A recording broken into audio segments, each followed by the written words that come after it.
ભારત માતા કી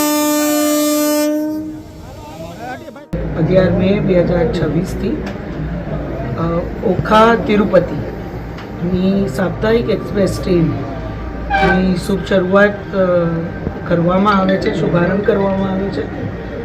ત્યારે હું સૌ પહેલાં તો આપણા સર્વે નાગરિકોને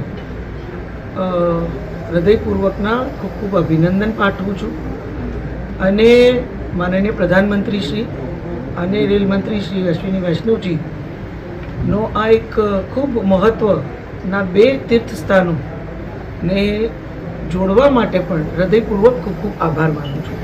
લાંબા સેક્ટરની આ એક ટ્રેન તો છે, અનેક શહેરો સાથે અનેક રાજ્યો સાથે આપણા ક્ષેત્રના નાગરિકોને જોડશે, પણ એ સિવાય મારું એવું મજબૂતીથી માનવું છે કે દ્વારકા અને તિરુપતિ એ માત્ર બે કોઈ શહેરોના જોડાણ નથી, બે સંસ્કૃતિને જોડતું પણ આ એક મહત્ત્વનું આયોજન છે, મહત્ત્વની સુવિધા છે।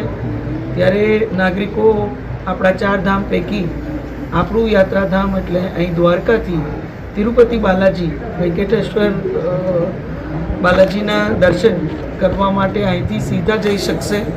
આ ટ્રેન આપણા એટલે કે જામનગર સંસદીય ક્ષેત્ર પૂરતી વાત કરું તો ઓખા, જામનગર, હાપા તમામ સ્ટેશનો પર આ ટ્રેનના સ્ટોપેજીસ છે। મોટા શહેરોમાં આપણને અમદાવાદ હોય, સુરત હોય, આ તમામ શહેરો સુધી પહોંચવાની પણ આ ટ્રેનના માધ્યમથી સુવિધા મળશે।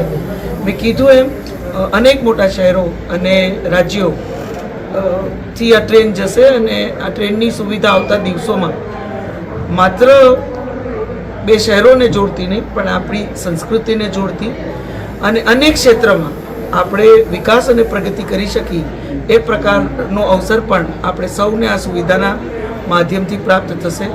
હું માનું છું જે યાત્રિકો છે, એ સિવાય જે વિદ્યાર્થીઓ છે, જે વેપારીઓ છે, આપણા જે પર્યટન માટે જનરલી ફરવા માટે જે લોકો જતા હોય છે, એમાં પણ આપણે દક્ષિણથી આ તરફ લોકો વધુ આવી શકશે, આપણા ક્ષેત્રમાંથી લોકો વધુ દક્ષિણ તરફ આ સુવિધાના માધ્યમથી જઈ શકશે।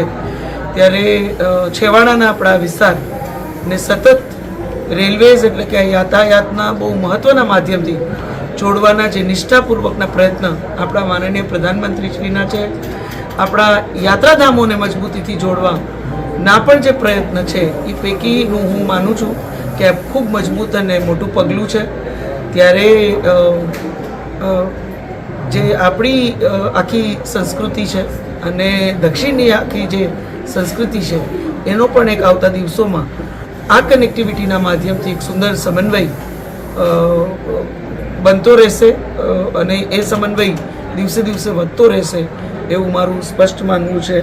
ત્યારે હું પુનઃ સર્વે નાગરિકોને આ સુવિધા બદલ ખૂબ ખૂબ અભિનંદન પાઠવું છું અને સાપ્તાહિક આ ટ્રેન છે ને મને ખાતરી છે કે આપણું ડબલિંગનું કામ જેનું નોટિફિકેશન એ કાનાલુસથી ઓખા સુધીનું નોટિફિકેશન પણ બહાર આવી ગયું છે, એ પૂર્ણ થતાં પછી વધુ ને વધુ આવી કનેક્ટિવિટી અને આવી જે ટ્રેનો છે જેની જરૂરિયાત આપણે વધારે હશે, જ્યાં ફૂટફોલ વધુ હશે, એ ટ્રેનોનો વધારો પણ આવતા દિવસોમાં એની ફ્રીક્વન્સીનો વધારો પણ કરવામાં આવશે, એ પણ મને ખાતરી છે। એટલે આપણો છેવાડાનો વિસ્તાર મજબૂતીથી સમગ્ર દેશ સાથે, દેશના તમામ ભાગો સાથે તો જોડાશે।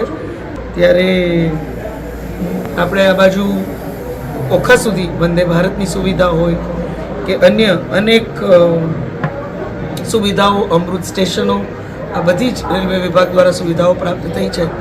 ત્યારે આવી ટ્રેનો, લાંબા ડિસ્ટન્સની ટ્રેનોના વધારાના માધ્યમથી પણ આપણા સમગ્ર ક્ષેત્રને અનેક ફાયદાઓ આવતા દિવસોમાં થશે। ત્યારે પુનઃ હું માનનીય પ્રધાનમંત્રી શ્રી અને માનનીય રેલ મંત્રી શ્રી અશ્વિની વૈષ્ણવજીનો ખૂબ ખૂબ આભાર વ્યક્ત કરું છું। આખો આપણો રેલ વિભાગ રાજકોટ DRM અહીં ઉપસ્થિત છે, એમનો અને રાજકોટ ડિવિઝનમાં આવતો આખું આપણો રેલવેઝનો પરિવાર એમનો પણ ખૂબ ખૂબ આભાર વ્યક્ત કરું છું, એમને પણ અભિનંદન પાઠવું છું। સાથે મારી સાથે અહીં સંદીપભાઈ આપણા ધારાસભ્ય શ્રી પબુભા બાપુ વતી અહીં ઉપસ્થિત છે. તો સતત નિરંતર આપણા વિસ્તારમાં બધી સુવિધાઓ વધુને વધુ આપણે પ્રાપ્ત થાય એ દિશામાં આપણા ધારાસભ્ય વડીલ શ્રી પબુભા બાપુ અને મારા હંમેશાથી પ્રયત્ન રહ્યા છે. અને એ દિશામાં માનનીય પ્રધાનમંત્રીશ્રીના વિઝનથી એમના પણ એક પ્રયત્નથી આપણને આ સુવિધા પ્રાપ્ત થઈ છે. ત્યારે પુનઃ હું આપણા સર્વે નાગરિકોને ખૂબ ખૂબ અભિનંદન પાઠવું છું. આવા જ અવનવા વિડીયો જોવા માટે ફોલો કરો ઇન સેકન્ડ્સ.